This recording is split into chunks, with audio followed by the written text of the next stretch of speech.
Let your body take control. You're on my mind, baby. Just move a little closer. And I say, oh, it's a night we'll both remember. Oh, sweet surrender. Oh, we're moving close together. Wanna make your body mine through the night. Hot and sweet through the night.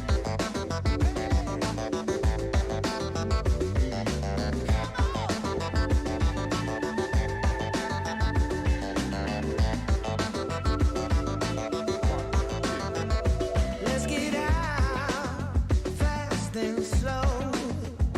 I wanna get to know you. I know a place where we can go.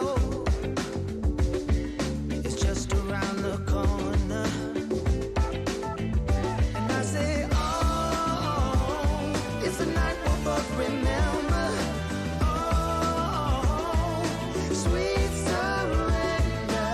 Oh, we're moving close together. Wanna make your body mine. And I say, oh, it's a night we'll both remember.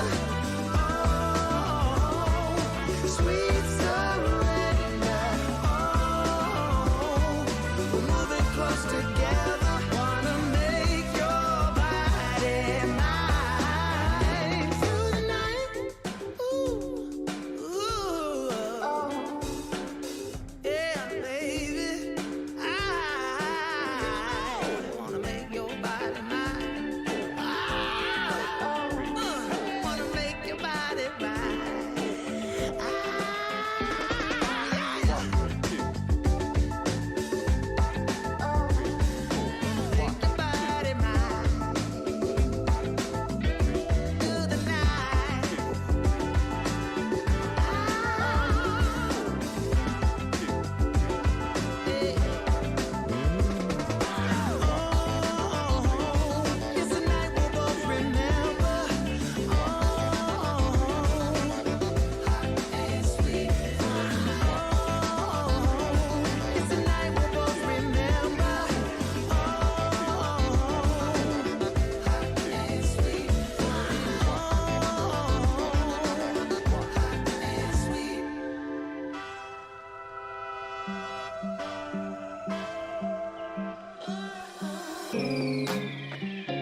your body take control.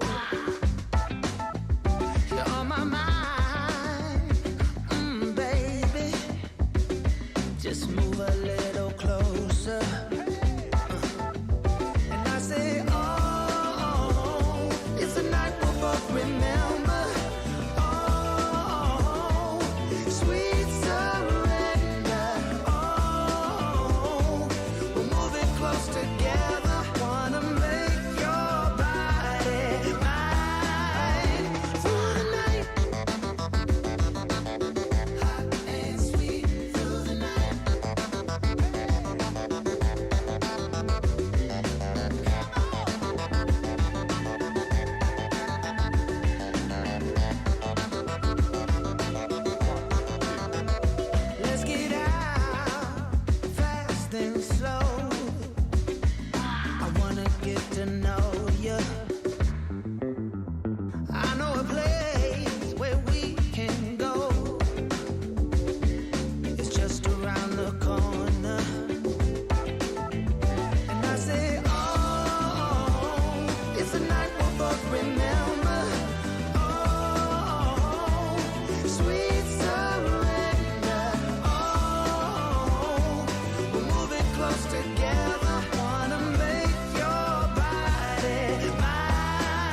Hello. Yes. Anyway, good morning, everybody. Yeah, I'm sleeping at the wheel. I was still setting some things up, and then I looked over, and that screen was blank, and I'm like, oh shit! Turn the thing on, and then I didn't hit the mute button. Anyway, yeah, I got you. Yeah, you can hear me now because So welcome to the show. It is Twitter Tuesday, also could be TikTok Tuesday, but I'm gonna stick with that. Oh no, this is hilarious. Oh. I'm sorry. There's a lot of salt going on right now. And what the hell is going on here? Okay, good. There's a whole lot of salt happening. And I guess, I'll get to that. But because of something I talked about yesterday and today, it's turned into a whole new thing. And you have no idea what I'm talking about because you're not sure. Well, sure you do. If you looked at the title of the show today, or at least looked at the thumbnail, you'd have an idea. And it just happens to be on Twitter Tuesday that this stuff comes out. So, by the way, I'm still celebrating my birthday. It's my birthday all week well, as far as you all know. And so that's the way it's going to be. Anyway, yes, we're going to talk about Elon Musk and Twitter and all that stuff, and have news that I got from Twitter, and I have a couple other stories that I got from other social media. But it's basically Tuesday's social media day. So if you're into social media, great, you'll love it. If you're not into social media, I still have things that will be relevant to you. So worry not and fear not. I am now that I've figured out that I'm not muted and all that stuff, will be just fine. So anyway, first though, we have our first sponsor today, and tall person, you are the new Streamlabs Superstar sponsor of the day, dropping a deuce in the tip jar. I don't know why I like saying that so much. I think it's funny, dropping a deuce in the tip jar. It's not a deuce, not that kind of deuce though, and not like the one that Manfred Mann would sing about. Okay, if you know that reference, just put a Y in the chat. Not a Y. Yeah, Y, as in yes. Put yes in the chat if you understand that reference. Anyway, thank you, tall person, who has kindly informed us that,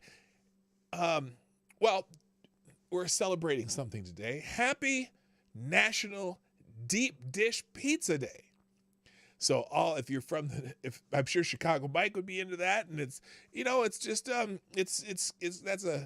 don't know, I'm not sure. I know Chicago's really kind of famous for their deep dish pizza, even though they put their sauce on the top, which is kind of weird. But it's Happy National Deep Dish Pizza Day. Thank you, tall person, for letting us know. And says, I'm gonna lurk a bit. Have a nice day, everyone. Well, you have a nice day too, tall person. So, anyway, there's some Y's there. There's some Y's there, okay? Because dropping a deuce in the tip jar, and some people, I made the Manfred Mann joke, right? And some of you understood the Manfred Mann thing. And, or it could have been a Bruce Springsteen thing, but Manfred Mann is actually the one who made the song more famous. The song, blinded by the light, wrapped up like a deuce, another rotor in the night. Now, some of you who have heard that song may not realize that he's saying wrapped up like a deuce. Because when I was a kid, I always thought it was wrapped up like a douche. And I didn't, this was before I even knew what a douche was. And so it sounded like that to me. I know, Bruce Springsteen. Mann's version was, I thought, more famous. But anyway, it's not open mic day. I got to fix that too. See, I'm all kind of backed up here. But I will fix that. It is not open mic day. We're not doing open mic. That was yesterday afternoon when we had the open mic. There is no open mic today. I'll fix that immediately. There you go, Cloudbot. And timers. And let's turn that off right now because it is not open mic day. There. That should be fixed. All right. Anyway, again, thank you, tall person, for letting us know it's National Deep Dish Pizza Day. Anyway, we'll talk about everything that I'm talking about after the intro. Johnny, please play the intro. Ladies and gentlemen, coming to you live from the Lucky Dog studio in a hidden location somewhere in the upper Midwest of the United States of America, it's a brother making his own way but with all the wrong opinions. Welcome to the Morning Night Live with your host, yours truly, Dawg Knight. Yes, and stop the music. Good morning, everybody. Welcome to the Morning Night Live. I'm your host, Marty, also known as Dawg Knight on the internet. And welcome back to the Dawg Knight Channel on this lovely April 5th, 2022, one day after the anniversary of my birth. And actually several people that we know it was Weibo's birthday and Mike Savage, and there's a whole bunch of April 4th. And actually somebody's birthday today. Someone that said their birthday's April 5th, and I can't remember. Was it no, Straight Sith Male was yesterday too. And wait, is it your birthday, Sydney? Sydney, happy birthday! Hey, all right.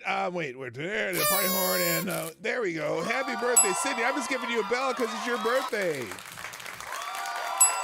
So there you go. Happy birthday, Sydney. All right. Our friend Sydney Oberg. Anyway, so not that my birthday is the most important day of the. Okay, someone told me that yesterday. Now, the unfortunate thing about my birthday being April 4th is on my 4th birthday, Dr. King was assassinated, and it was a very sad day for America, right?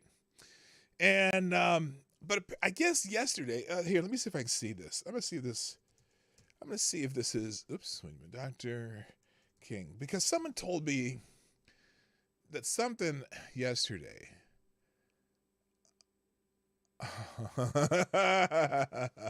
Oh my God.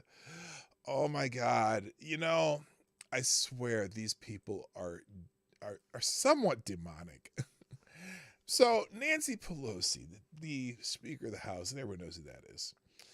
Apparently, why is my stuff all messed up here? Let's fix that. This should be down here. That should be up there. Okay. Apparently,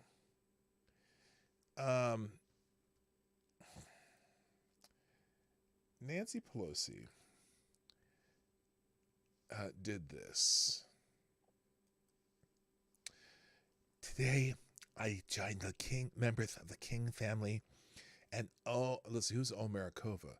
Oksana Marakova, a Ukrainian government official, at a candlelight vigil marking 54 years since the assassination of Dr. Martin Luther King Jr. We highlighted the importance of protecting democracy here at home and around the world. On this sad day, we also laid a sunflower wreath at the MLK Memorial, a tribute to the people of Ukraine as they courageously defended democracy. Congress and the country remain unwavering in our unity and solidarity with the people of Ukraine and in our prayers for peace. What the actual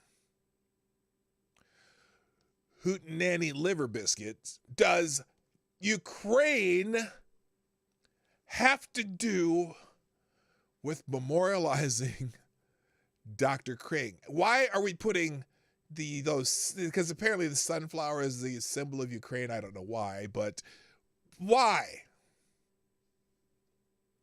Why?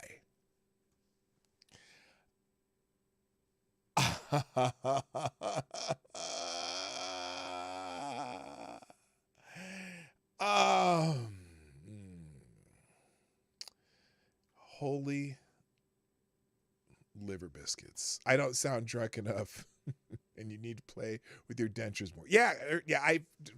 Woman, buy some Polygrip, please. You drive me nuts with them teethers. Anyway, okay, whatever.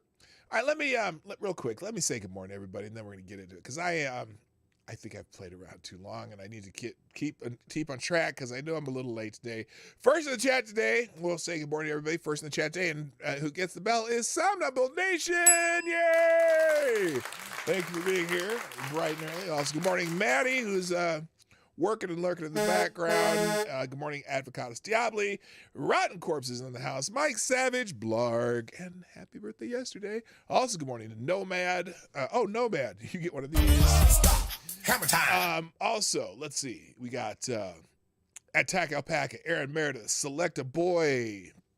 Yeah, boy. Aaron Meredith, Tyre Alexander, Septus Wolf, Jonathan Peterson. Also, good morning, Tall Person, who dropped a deuce in the tip jar already. Old Guy Gamers in the house. Greetings to you, too. Also, good morning, Sydney Oberg. And again, happy birthday, Sydney. Let's see, who else? Wait a minute, what happened here? Why is this? Oh, Papa Hotep. What's up, Papa Hotep?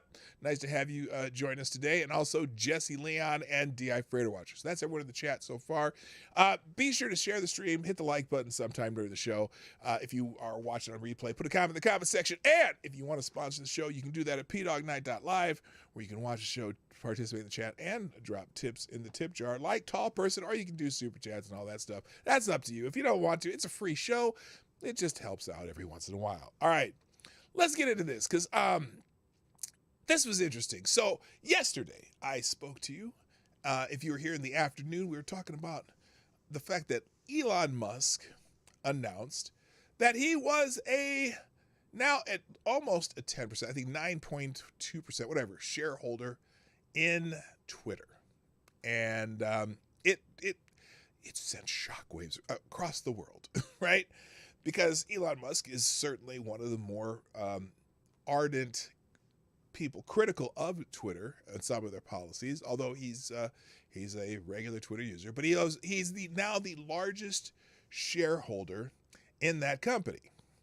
And I had a little chuckle about that because I'm like, oh, is he going to be doing a little hostile takeover? What's he going to do? How is Elon Musk's stake in Twitter going to affect how the company runs? Well, this morning at 9 something Eastern time, or just 8:59 Eastern time, the current, what is he, the CEO of Twitter? I don't know what he is. Anyway, it was announced that Elon Musk is now joining Twitter's board of directors. And here's the announcement from CNN. Elon Musk, who joined Twitter's board, someone named Claire Duffy wrote this. Elon Musk is set to join Twitter's board of directors, a move that potentially boosts his influence over the social media platform. Now remember, not that long ago, hello Moon, how are you? Nice to see you. Not that long ago, Elon Musk was talking about possibly starting his own social media site or whatever, and that to compete with Twitter. But there's all these little, I'm like, if you go on up there at Dawg Knight, I'm already at Dawg Knight at 5 different social media places, actually 6, but I don't talk about the other one. A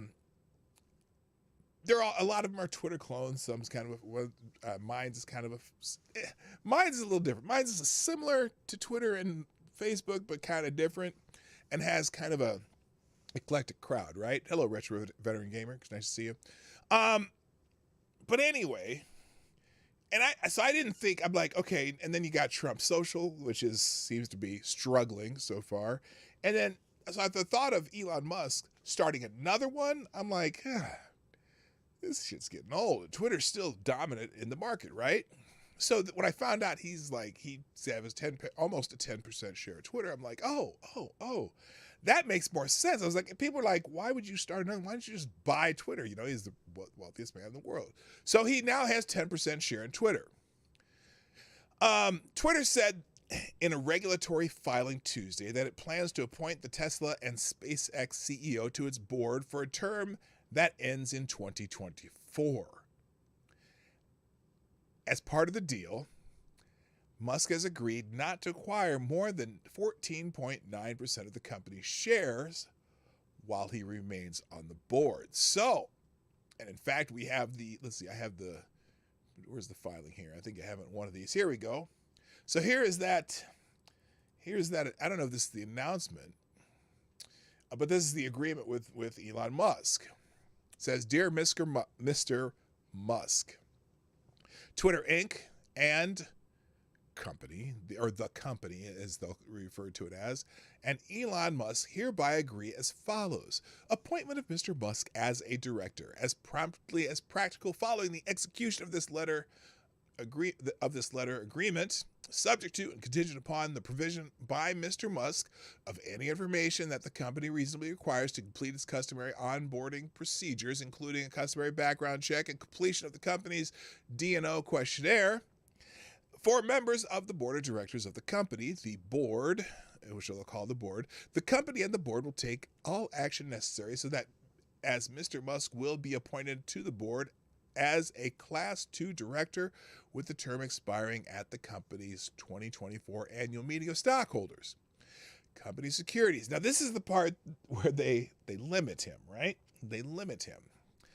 Company securities. Mr. Musk agrees that for so long as Mr. Musk is serving on the board and for 90 days thereafter, Mr. Musk will not, either alone or as a member of a group, become the beneficial owner of more than 14.9% of the company's common stock outstanding at such time, including for these purposes economic exposure through derivative security swaps or hedging transactions. Now, someone kind of foreshadowed in the chat that Elon Musk's appointment to the board probably isn't going to change Twitter much.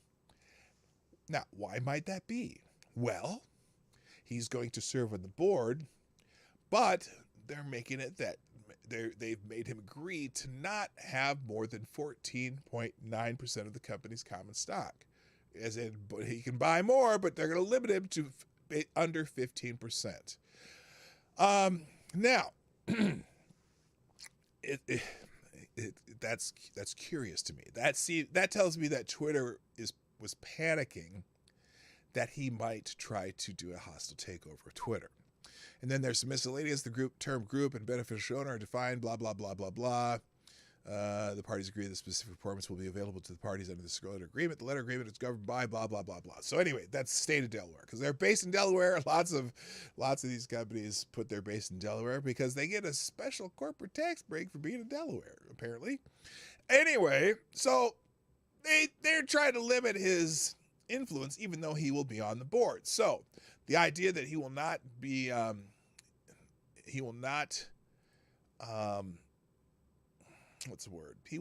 a great, he'll have influence, but maybe not so much, because the rest of the board probably thinks like, what's the guy's name? What's the new CEO's name? His name is Parag Agrawal. Parag Agrawal, the CEO, and the rest of the board still is going to think like Parag Agrawal. Anyway, on Monday, Twitter said in a filing that Musk had bought 9.2% of shares. The news came as somewhat of a surprise after Musk had tweeted multiple times in recent weeks criticizing the company's policies and mulling whether a new social media platform is needed. I'm excited to and here's Agrawal. Here's his tweets about this.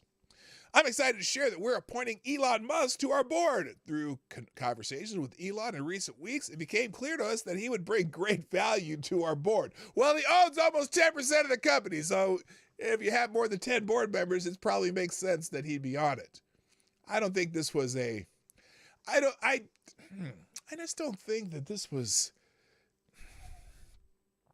I don't think that this was like a choice. I just don't. He owns nearly 10% of the company. He is the largest shareholder in the company. But Agrawal continues. He is both a passionate believer and intense critic of the service, which is exactly what we need on Twitter and in the boardroom to make us stronger in the long term. Welcome, Elon. Now, Twitter shares were up yesterday greatly, and some people speculated that when he was bitching about Twitter, he was about making perhaps his own social media site.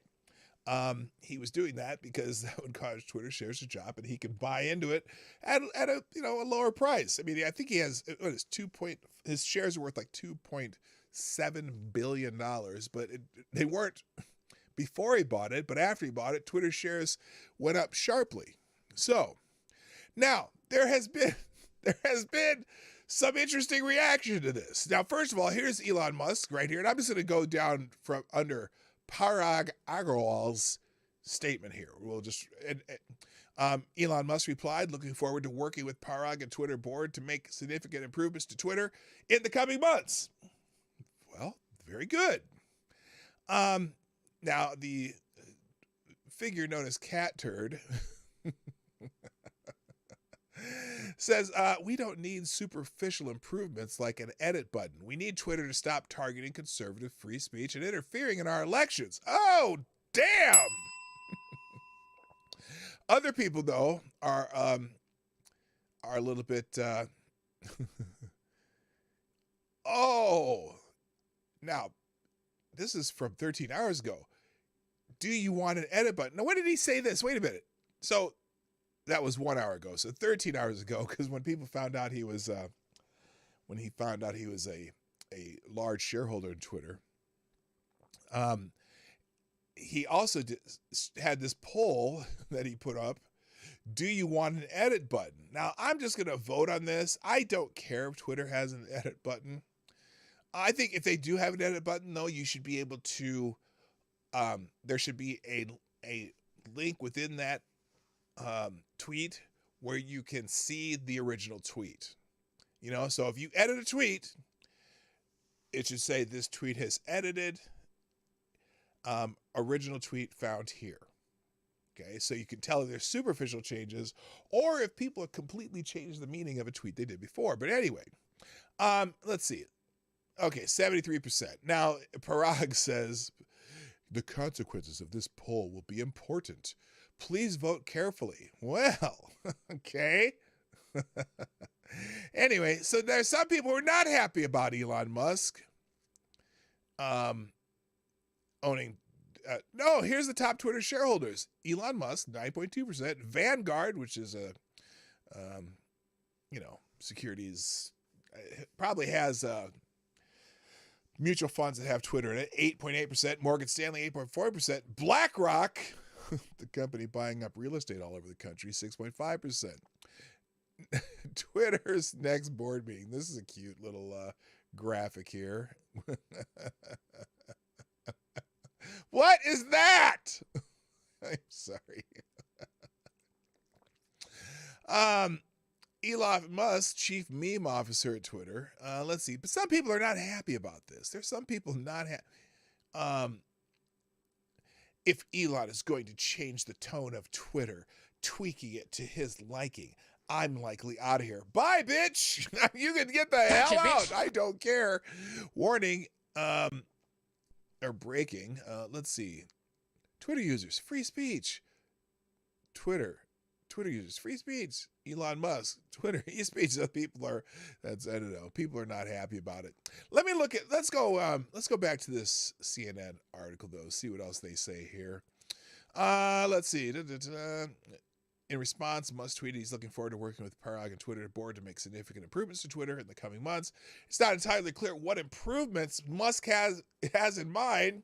In recent weeks, Musk has suggested on Twitter that the platform does not allow free enough speech and said it should make its algorithm open source. On Monday night, he polled his followers about whether they want an edit button, longtime feature request, if a divisive one for many Twitter users. How's that divisive to ask for an edit button?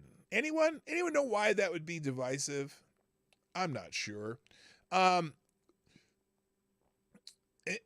look, if they want it so that people can't tweet something and then change it to something completely different, I say that when you have an edit button, just make it a note, a little link in the tweet that has been edited that says this tweet has been edited. Here's the original. Then people can't pretend they said shit they didn't say or hide from shit they did say. You know what I'm saying?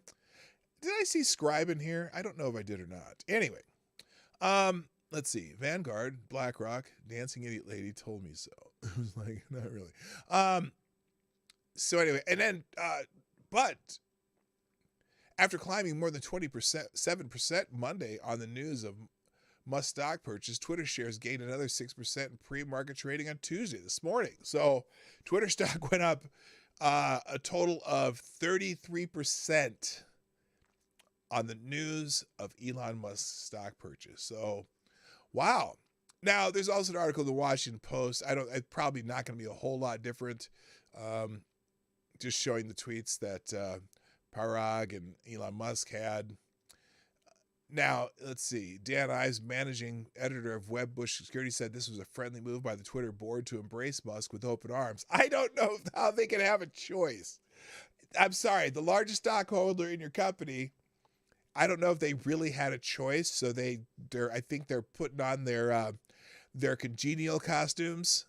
I'm just saying. Ives said he expects Musk will drive a host of strategic initiatives at Twitter, and that his influence will be embraced by investors. Well, that could be. I know there's a lot of people who aren't happy. And let's see. And he was musing in March, possibility of starting his own social media platform. That now it seems he's doubling down on the platform that has elevated his profile. Within hours of the announcement of his passive stake in Twitter. Passive? It's active now. Musk was polling users about the possibility of adding an edit button, a longtime source of tension among the app's users and leadership. Last month, Musk polled Twitter on whether the app rigorously adheres to the principles of free speech, remarking that the poll's consequences will be important given that Twitter serves as a de facto public town square. Failing to adhere to free speech principles fundamentally undermines democracy. He then asked, is a new platform needed? So that's what he was just hinting, that he might start a new platform. Musk's deployment of Twitter is wide-ranging, swinging freely from memes to business decisions to appeals to expand the scope and scale of consciousness so that we may aspire to understand the universe. It's landed him in trouble repeatedly, including for a 2018 tweet in which he claimed to have funding secured to take Tesla private at $4.20 per share. Later, Musk clarified that the tweet had been a joke. He said he chose the number 420 because he had recently learned about the number's significance in marijuana culture and thought his girlfriend would find it funny, which admittedly is not a great reason to pick a price, according to a federal complaint. The joke nonetheless caused Tesla shares to skyrocket, and Musk and Tesla were each fined $20 million by the U.S. Security and Exchange Commission. So this is the Washington Post, finding the turd in the Great Punch Bowl. Anyway, so now, there's a whole bunch of people, though, that are not happy about Musk having this share drop. Let's see what's here. Robert Reich, though, just to have another funny for you. Robert Reich, the little, I don't know what you call him, the little troll bastard, shitbag, fake economist, dickhead, Democrat, whatever. Just bringing up some old tweets. Anyone who's saying Twitter's ban violates the First Amendment doesn't know Twitter is a private company and the First Amendment protects the individuals against the government. That's on January 9th, 2021, when they banned Donald Trump. And then today, what could possibly go wrong with an oligarch determining what constitutes free speech? Very, very consistent by Robert Reich. Oof, economist. Yes, he's... yeah, I'm not a fan of Robert Reich, if you couldn't tell. Anyway, that's pretty funny. When an oligarch determines what constitutes free speech? Wow. Anyway, I think the problem with the whole free speech argument that some of these people make, saying, oh, well, it's not censorship if a private company does it. Yeah, that's wrong. It is censorship. Now, if the private company does it, is it illegal? Well, I kind of wonder because, if the private company does it because some jackass politician says, you need to ban that person. Well, That's a fine line, isn't it? Hello, James Colley. Breaking news: a new study from Yale shows that 1 out of every 5 suffer from ligma. I don't know what ligma. Oh, ligma balls. Damn it! Damn it, James Colley. I didn't need that. Anyway, so that's the big news at Twitter. And the other rumor that's coming around already, now that Elon Musk is 10% shareholder of Twitter, roughly, is that they might be bringing Donald Trump back. And so this Angela Bellum Camino, or whatever her name is, asks the question, would you leave this platform if Elon Musk reinstated Trump's account? Wow. Now and then Cantor has a reply, Trump hurt my feelings.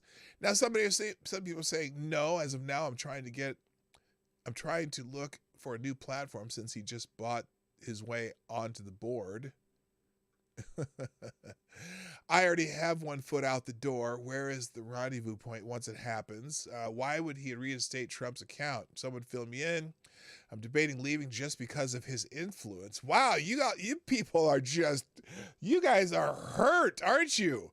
Just because he's on the board?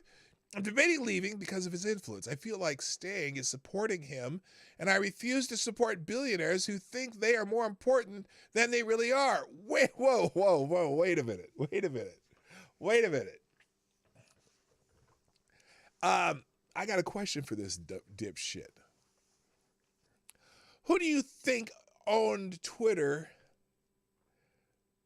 before Elon Musk bought a 9.2% share? Who do you think? I refuse to support billionaires who think they are more important than they are. What's that guy's name?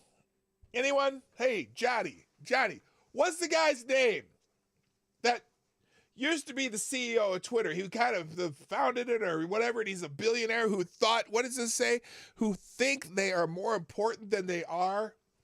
What was that guy? Jack? Yeah, what's his last name? Jack Dorsey. Weren't you supporting him by being on Twitter? Jackass.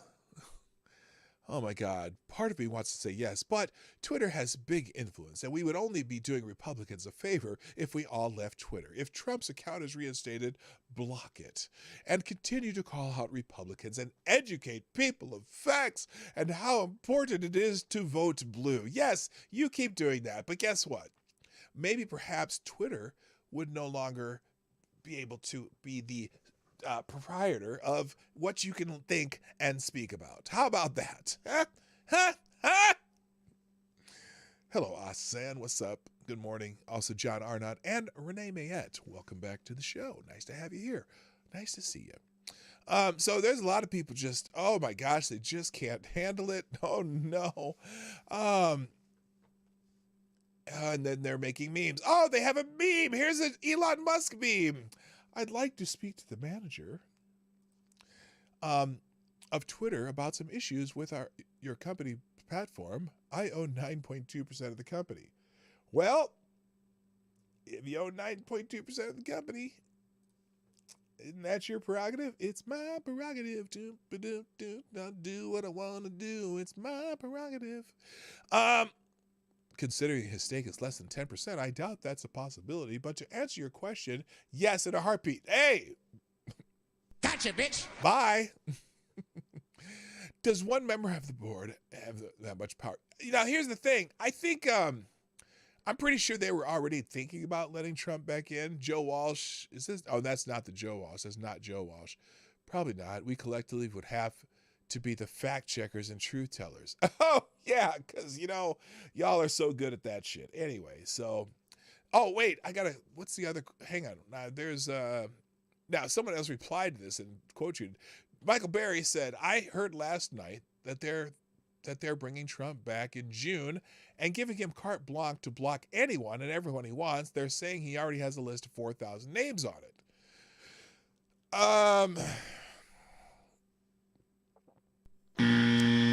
that would be my X to doubt that no longer puts an X on the screen. So I don't know. Who knows? Let's see. Elon Musk already made $750 million on his Twitter trade, which is approximately double Twitter's net income for the last 3 years.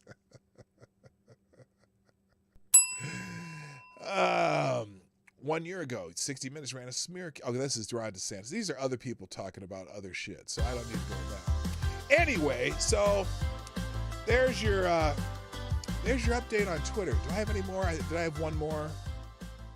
Okay, we're gonna move on. Thank you, real quick, for sponsor the show, Tyre Alexander. And Tyre Alexander, you are the new Streamlabs Superstar sponsor of the day. Thank you very much. There we go. Oh, there's a little delayed reaction from the crowd. All right, so, No Man says Musk does not like conservatives, nor does he care about the principle of free speech, only ensuring he has a propaganda platform a la Jeff Bezos. Is it? I don't know. The irony of some nobody telling me, a billionaire who thinks too highly of themselves, whilst thinking what they say means more than it does. Right. Exactly. Anyway, thank you, Tyre Alexander, who says this is just proof that some people on Twitter have no self-awareness at all and should not be counted as intelligent life. Happy birthday again. Thank you, sir. In your 30, you celebrate your birthday for a week. 40, you celebrate for 2. 50, 3 weeks. At 100, P-Dog, how do you?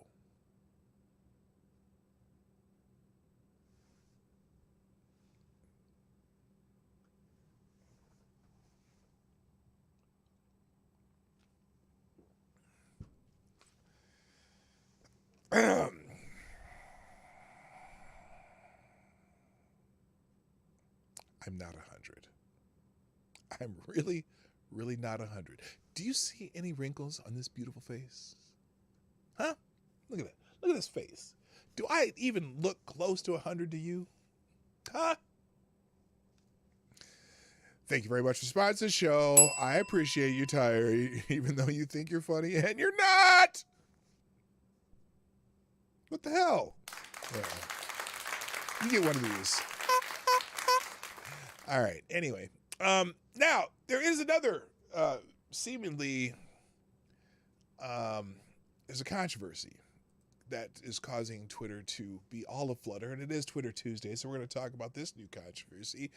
Apparently, because I was on there this morning and looking at the trending, and it said Tennessee Republicans is trending.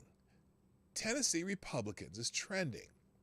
Oh, and somehow I'm the top person on there. Anyway, Tennessee Republicans is trending, and here's why.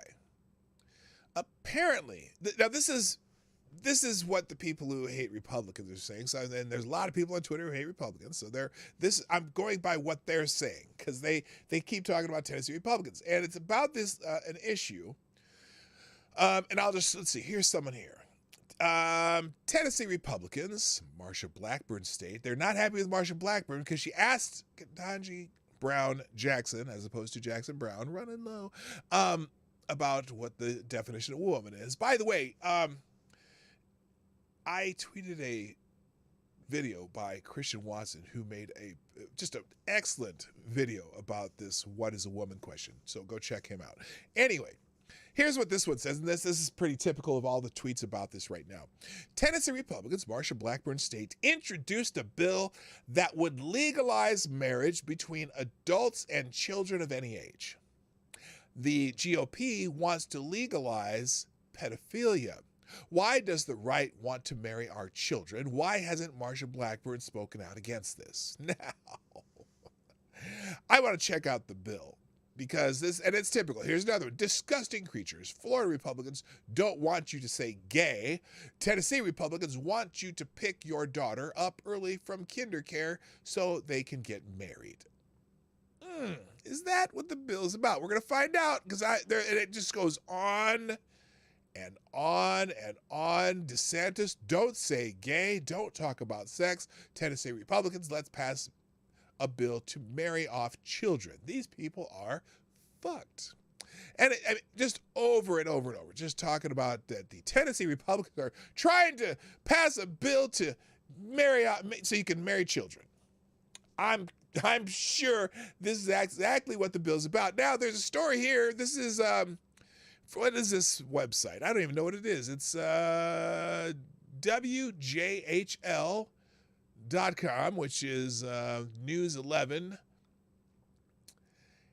GOP bill would eliminate age requirements for marriages in Tennessee. Isn't the Appalachians in Tennessee? I mean, that sounds... Anyway, a proposal making its way through the state legislature would establish a common law marriage between one man and one woman. Opponents of the bill, HB 233, say it would eliminate an age requirement and in some instances open the door for a cover-up of child sex abuse. Now, what do you think? Now, before I even get into the bill, because I'm going to read the rest of this, but I want you to think about this. What do you think is really, really irking these people that are calling it? They're calling it the someone had a name for it. Marry little kids. You know how with the Florida bill, they were calling it "Don't Say Gay." Hello, Chicago Mike. Nice to see you. They called the Florida bill "Don't Say Gay," and they're calling this bill "Marry Little Children." Marry little children, and not marry MERRY, MARRY. Again, we're gonna read the bill because I'm gonna tell you. You're gonna figure out what they're really upset about with this bill. Because I don't know. Well, anyway, the bill sponsor. I'm gonna keep reading the article. The bill sponsor, Tom Leatherwood. Leatherwood. Oh, the jokes write themselves. Anyway, of Arlington, said the law being considered would add a new marriage option for Tennesseans. Quote, so all this bill does is give an alternative form of marriage for those pastors and other individuals who have conscientious objection to the current pathway to marriage in our law, Leatherwood said. But missing from the bill are age requirements, opening the door for possible child marriages, something the bill's sponsor acknowledged during a Children and Family Affairs subcommittee. There is not an explicit age limit, Leatherwood said. Representative Mike Stewart, Democrat of Nashville, who sits on the subcommittee the bill passed out of, said he doesn't understand the motivation. I don't think any normal person thinks we shouldn't have an age required for marriage, he said. Now, I don't know if that's really what this is about. But anyway, he added it could open up the possibility to cover up child sex abuse. Now, I'm not sure, is there no amending process? Is that something they overlooked? I don't know, but we'll get there. We'll get there. It should not be there as basically a get-out-of-jail-free card for people who are basically committing statutory rape. I mean, it's completely ridiculous, so that's another reason why this bill should be eliminated. I'm just curious. I want to read the bill because I'm just curious what they're really mad about here. The Sexual Assault Center of Middle Tennessee released the following statement to News 2. The Sexual Assault Center does not believe the age of consent for marriage should be any younger than it already is. It makes children more vulnerable to coercion and manipulation from predators, sexual and others. According to UNICEF, approximately 300,000 girls and boys in the world were married before reaching 18 years old between 2000 and 2018. Under current Tennessee law, one can get married as young as 17 years old with parental consent. The bill will be heard in the House Civil Justice Committee Wednesday. Now, let's look at the bill and see what it might be that this, I want to figure out what the purpose of this is. And this may or may not be a shit bill. It may, I don't know anything about it, but let's find out because obviously it's what's clear so far here is that they're mad at Tennessee Republicans for this bill. And one little hint that I seem to have gotten out of some of the people complaining comes up in this article that I just read in the first line. Put it back on the screen here. A proposal making its way through the state legislature would establish a common law marriage between, quote, one man, end quote, and, quote, one woman, end quote. Oh, I think I figured out what the problem is. Now, if there's an oversight of not putting the marriage ages in there, I'm not sure if the current law says that where is it? The current law, it said back here. Now, opponents of the bill say it would eliminate an age requirement. Would it though? Who knows? But apparently the current law is someone can get married at 17 in Tennessee with parental consent. Okay. Well, let's look at the law. Let's look at the bill, because is the purpose of the bill to change the age requirement, or are they just mad about something else? Because obviously the amendment purpose could be obviously amended. I don't know of any problem that they can amend it to say using current age requirements for marriage. So here we go. This is the bill, House Bill 233 by Leatherwood. I'm gonna resist. Here it is. To defend any action against a local official or any political subdivision of the state for adherence to duties, responsibility. What the hell? I don't give it. Okay, so let's see. It's amending another law. Amended by this, and this. Let's find the language here. Okay, here it is. So, in the event that the Attorney General and reporter determines that the best interest of the state and that the local official or political division requires private counsel, blah, blah, blah, blah, blah. Don't care about that. Here it is. Tennessee Code annotated section blah as amended by adding the language provided, however, in many cases involving the definition of common law marriage, where the people of Tennessee have spoken on the definition of marriage by referendum interpreting the Constitution of Tennessee, the circuit court's jurisdiction shall be limited to those principles of common law consistent with the import of those votes by the people following language upon another tribunal. Where's the part that they're pissed off about? Oh, this isn't even the whole bill. Shit. I'm sorry. I thought this was the whole... where's the one man, one woman section? Okay, they didn't put the whole bill. I thought they put the whole thing here. Anyway, but I'm pretty positive that the person that has their consternation is that common law marriage between one man and one woman. Now, can the amendment process fix the problems they have with the law, or did they just want to bludgeon Tennessee Republicans? Maybe we should do a poll.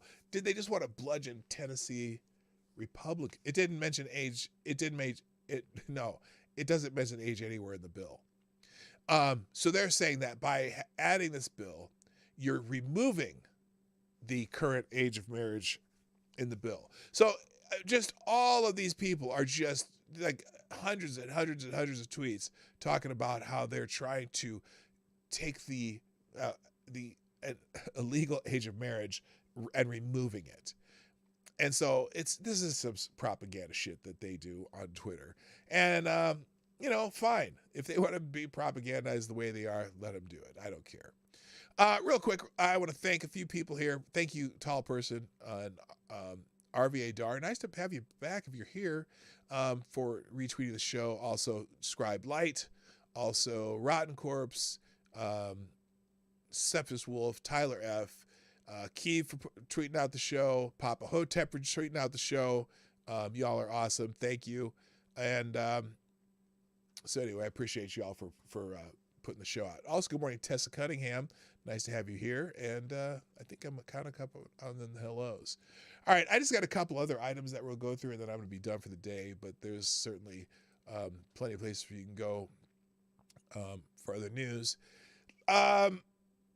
So as you know, the Senate committee, the Judicial Committee, had a tie vote on whether they were going to continue the quest of Ketanji Brown Jackson to be added to the Supreme Court, thus halting things momentarily. But then they had a Senate procedure that caused a few other Republicans to say they could move it on to the full Senate, so she will be moving on to the full Senate.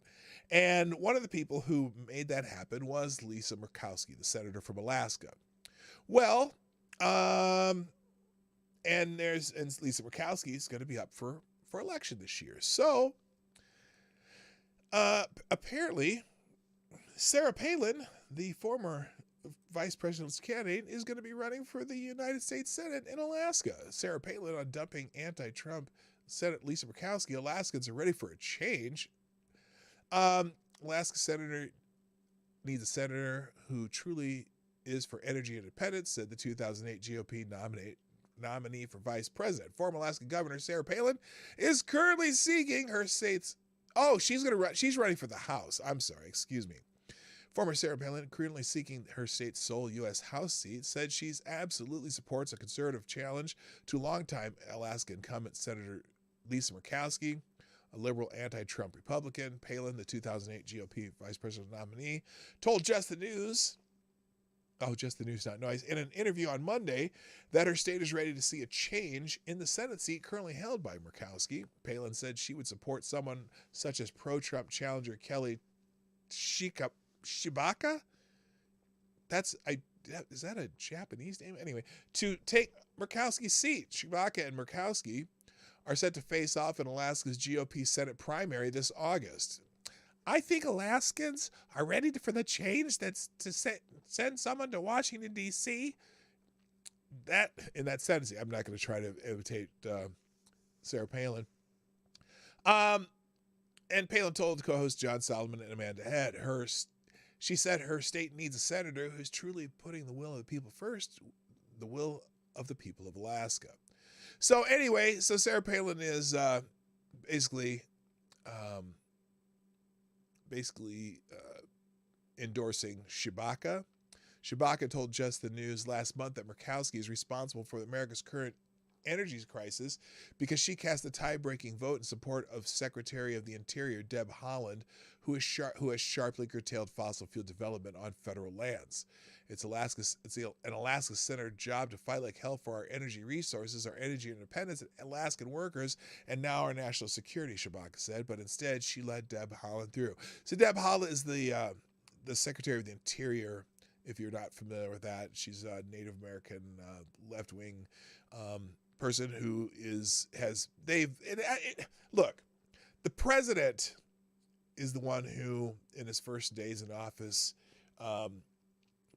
basically halted drilling on federal lands. We know they keep talking about the 9,000 leases. That's the White House's talking point about, well, they're not using their 9,000 leases. Well, a bunch of those leases are federal land, which they've shut down having drilling permits. So that could be a factor in how much oil can be produced in the United States. Anyway, Deb Haaland is the Secretary of the Interior. Between her and she has a fairly, I won't call it radical. I mean, there's some people who believe that you shouldn't do that. So I don't have a problem with that. I just disagree, especially if it can be done safely. Anyway, but Biden is on Biden's side when it comes to that. Obviously, she's now the Secretary of the Interior, and she's has some. Like I said, she has her own ways of thinking. Palin is ready to replace Doug Young, who died last month at the age of 88 after serving in the U.S. House for nearly half a century. Too long. I don't care if I like you or not. We don't need permanent fixtures in Congress. We should change it up every once in a while. But anyway, but may he rest in peace. I'm not happy he died, but this is going to be interesting because You know, Sarah Palin's one of those people that people love to hate. They still tell that stupid joke, I can see Alaska from my house, which she never said. In fact, who was it that said that the other day? Some politician was talking about that. You know, we don't need someone as dumb as Sarah Palin who thinks she can see Alaska from her house. Do you all realize that Sarah Palin never said those words? That was from a Saturday Night Live skit. She never said she could see Alaska from her house. What she said was that there are parts of Russia you can see from parts of Alaska, like the islands out in the Bering Strait and so on and so forth. You can literally look across the strait and see Russia.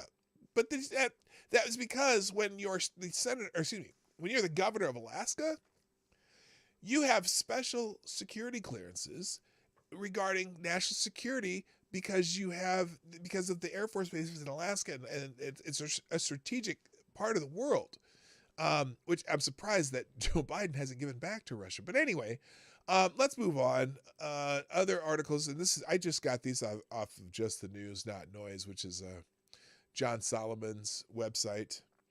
Another, let's see, Hunter Biden sought to cash in with oligarchs during first Russian war on Ukraine, records show. Oh gosh, you know, there's kind of a drip quality to all the stuff going on with the Hunter Biden laptop.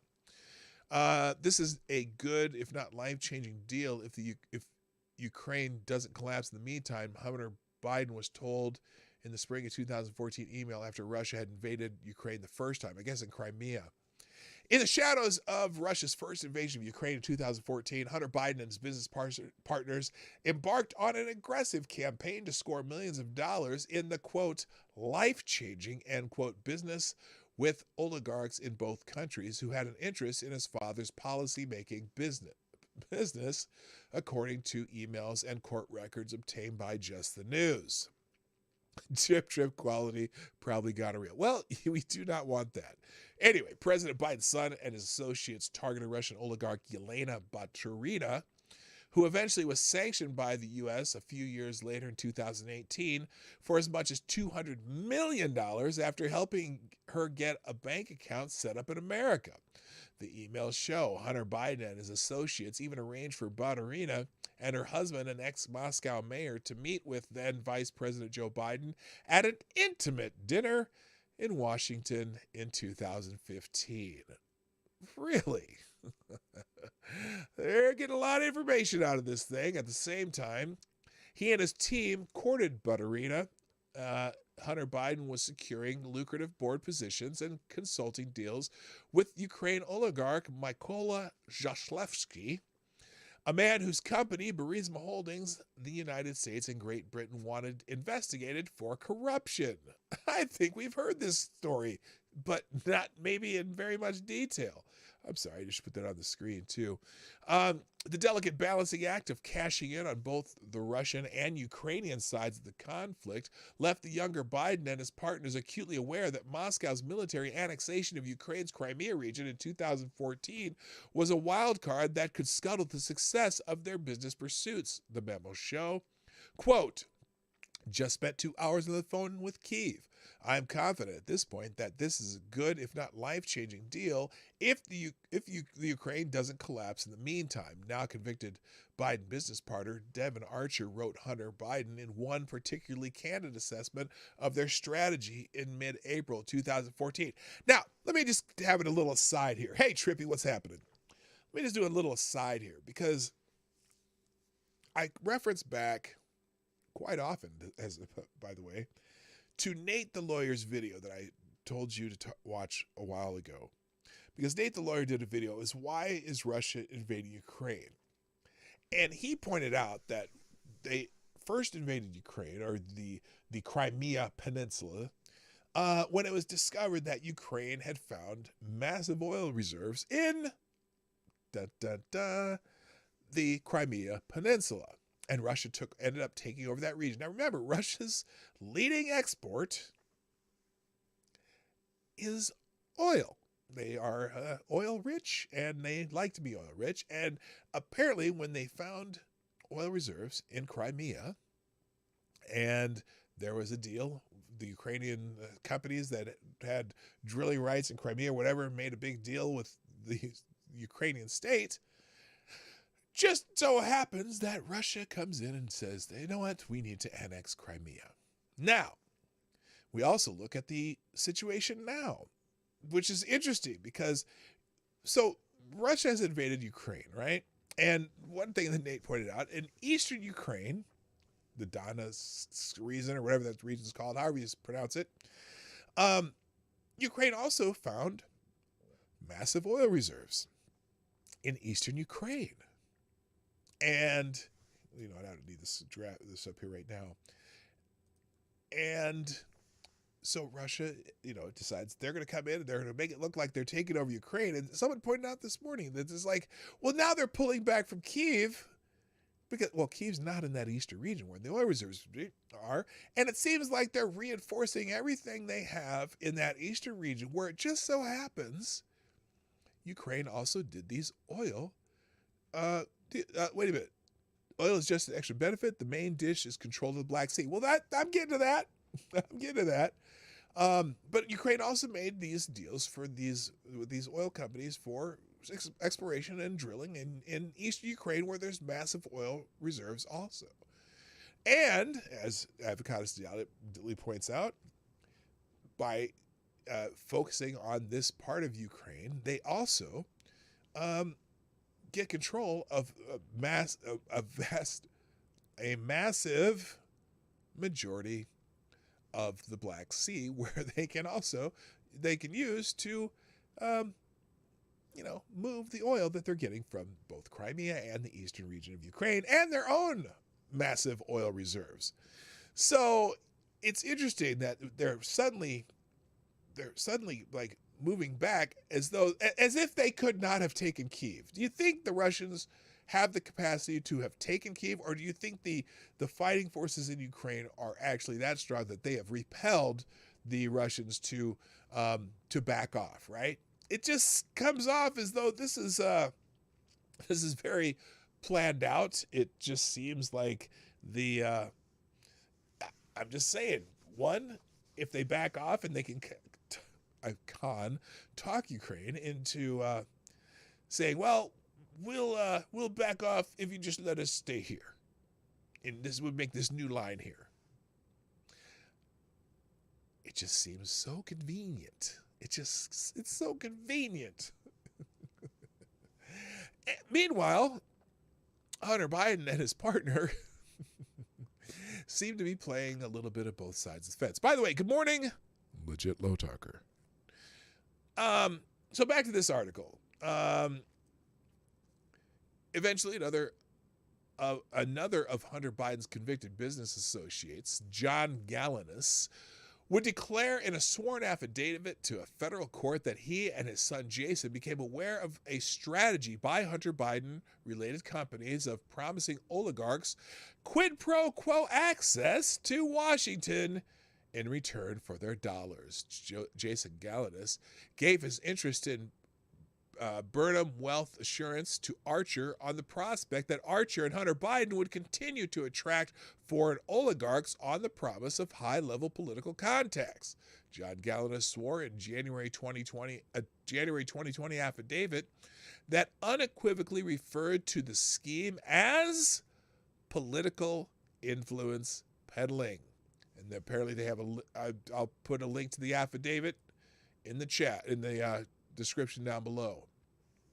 The Galanis father-son team and Archer have all been convicted in a fraud scheme that fleeced a Native American Indian tribe. Hunter Biden was not charged in that case. Hunter Biden's lawyers have repeatedly declined to answer questions or requests for comment from Just the News. Hunter Biden has acknowledged he is under criminal investigation by the U.S. Attorney's Office in Delaware, but denied committing any wrongdoing. And there is a grand jury right now convened on some of these issues. President Biden has repeatedly defended his son, most recently through his White House Chief of Staff Ron Klain over the weekend in an interview in which Klain said, quote, "The president's confident that his son didn't break the law." Oh, fantastic. Then you won't have to pardon him if he's convicted because you're confident. just saying.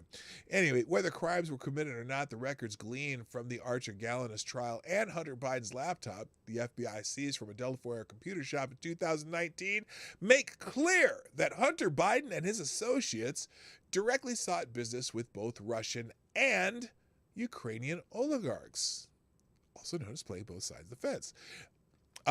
And they did so during one of the most turbulent times in recent Eastern European history, starting with Ukraine's Euromaidan revolution, followed by Russia's invasion of Crimea.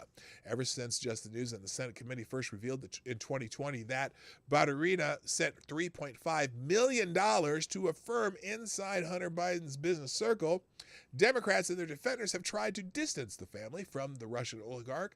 The Senate report, citing a media story, said Hunter Biden co-founded the firm that received that Baturina payment. Hunter Biden's lawyer has said he didn't have an ownership stake in the firm and wasn't a co-founder. But the memos make clear that Hunter Biden had direct dealings and was on a first-name basis with Baturina as they pitched her deals, which included a $40 million real estate venture in New York through the Burnham investment firm where Hunter Biden was listed as vice chairman in the firm's promotional materials. Hunter Biden's team also tried to get her an American bank account, records show. Baturina entered Biden's world no later than November 2013 when Jason Galanis and another convicted business partner, Bevan Cooney, accessed the Russian oligarch's Wikipedia page, according to an exclusive search of Bevan Cooney's emails by Peter Schweitzer and the Government Accountability Institute. Less than 3 weeks later, and just days before thousands of protesters gathered in Kyiv for what became known as the Euromaidan protest that ultimately ousted Russia-friendly Ukrainian leader Viktor Yanukovych. Oh, by the way, that the Euromaidan protest and the ouster of the Russian-friendly Ukrainian leader, that was kind of an op by, well, let's just say, I wouldn't say it's an op. It's just a coincidence that it was a very, very supported move by the protesters and people that were friendly with the United States. Anyway, so let's see. So 3 weeks later, Archer emailed Jason Galanis and Cooney saying, Yelena meeting here in New York City on Burnham. She's so rich, she has Burnham money stuck in her sofa, Galanis replies. Emails previously reported, good luck, Archie. Remember, if you have to sleep with her, do it for the team. Oh, interesting. Anyway, this keeps going on, but basically, this drip that some journalists are. It's interesting because all of a sudden, the New York Times, as you know, recently, have begun saying that the whole laptop thing. Yeah, that I know we were poo-pooing that back in 2020 during the election, but we're finding out that this is real, and there's people saying it's real, the FBI is saying it's real, and this and that, and this is real and that's real all of a sudden. Now, what does that tell you about the plan? The plan that I have suspected in January 2021, when our very fairly elected, in a perfect, most secure election in the history of the United States of America, the very astute and able-brained president Joseph Rahim Biden came into office with his equally competent vice president, who originally was the media's favorite in the election, but she seemed to not garner any traction. But suddenly we have Joseph Rahim Biden as president, and just coincidence that the favorite candidate of the media and the political circles that has no credibility with the actual people who vote for shit, as his vice president. And I had a timeline went for this prediction, and I was thinking the timeline was probably, about, they say February 2023. And all of a sudden, the New York Times is, because you got to give it time, right? You got to give this time.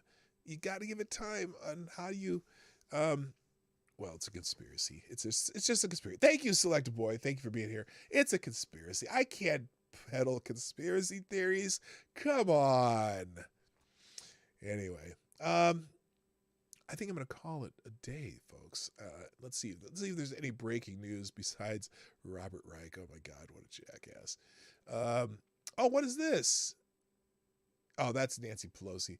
Let me just double check to see if there's anything coming up now that we're going to be hearing people talk about later on the most up-to-date way to find news. Oh, has anyone subscribed to CNN Plus, by the way? I'm just so excited about CNN Plus, where they're pay subscription CNN news service, because everyone pays attention to CNN. All right, let's see. Oh, here's one. This is new. Wall Street Journal published just 44 minutes ago.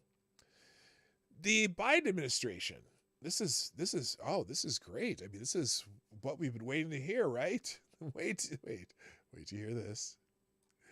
The Biden administration officials are seeking ways to boost oil imports from Canada, but they don't want to resurrect the Keystone XL pipeline. Oh, great. Is there a thread on this? Oh, this one says you're pushing misinformation. The Wall Street Journal. Here are the facts. Well, here's a TikTok that tells us the fact. This is the Wall Street Journal politics, right? Biden administration officials are seeking ways to boost imports from Canada, but they don't want to resurrect the Keystone XL pipeline, which I'll have that. If you want to check the article itself, you can check it there. But hey, somebody on TikTok has the facts. Let's check the facts from Tom Powell Jr. on TikTok. Let's find out here. Let's find out from Tom Powell Jr. what are the facts. Okay, Tom, you can play now. Well, genius, we never closed the Keystone.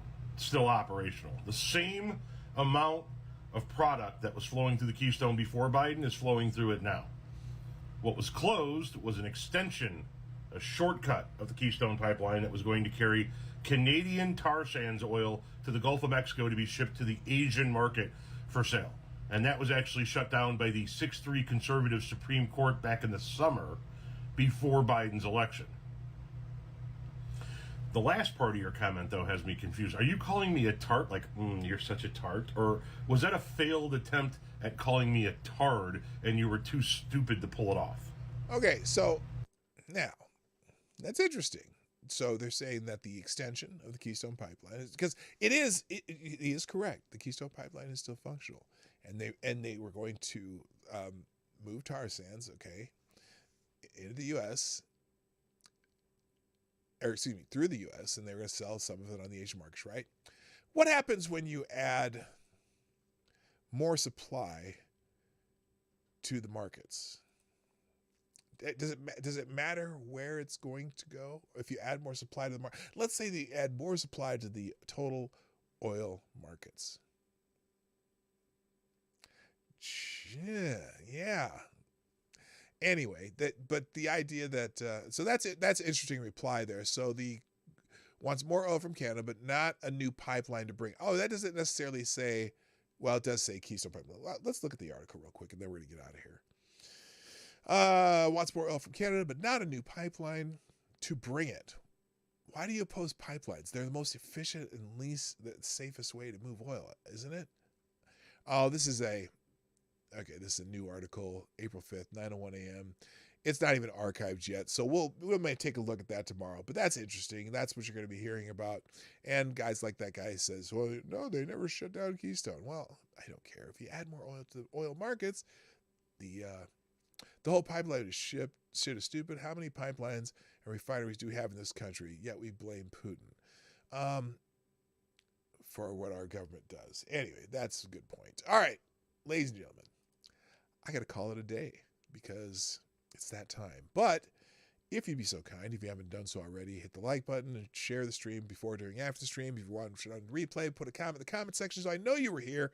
And if you want to sponsor the show, like our friends Tall Person and Tyre Alexander, you can do so 24 hours a day at pdognight.live, Venmo, Cash App. That's all in the description down below. Or Super Chats during the show and Streamlabs during the show, which is at pdognight.live during the show. And I'll read whatever you write within reason with some editorial, what's that called? Editorial discretion, which is rare, but every once in a while I have to use editorial discretion if I want to keep a channel on YouTube. So, and also, don't forget, you can also follow me on social media at Dawg Knight. I'm Dawg Knight also on BitChute, Rumble, Odyssey. I archive all of my videos and live streams on Odyssey just in case that day comes where YouTube says, hey, we don't like you anymore. But I'm pretty mild-mannered for YouTube, so I think I'll be okay. Anyway, I hope everyone has a fantastic day. But I got to go. You all, thank you for being here. Thank you for participating in the chat. And thanks for all the people who tweet out the show and all that stuff. So, but I got to go. Thanks, everybody. I'm here Monday through Friday, 10 o'clock Eastern. I'll be back tomorrow. My name's Dawg Knight, and I'm out of here. Bye-bye. Hey, this is Dawg Knight, and thanks for watching today on the Dawg Knight Channel. If you have an observation or remark you'd like to make about this video or my channel, I absolutely welcome you to write it in the comment section down below. I really look forward to hearing from you.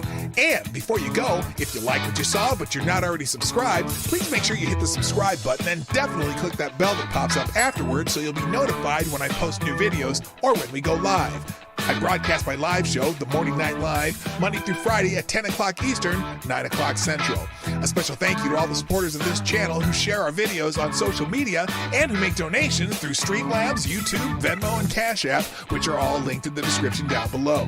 Thanks again, and until next time, I'm Dawg Knight, and I'm out of here.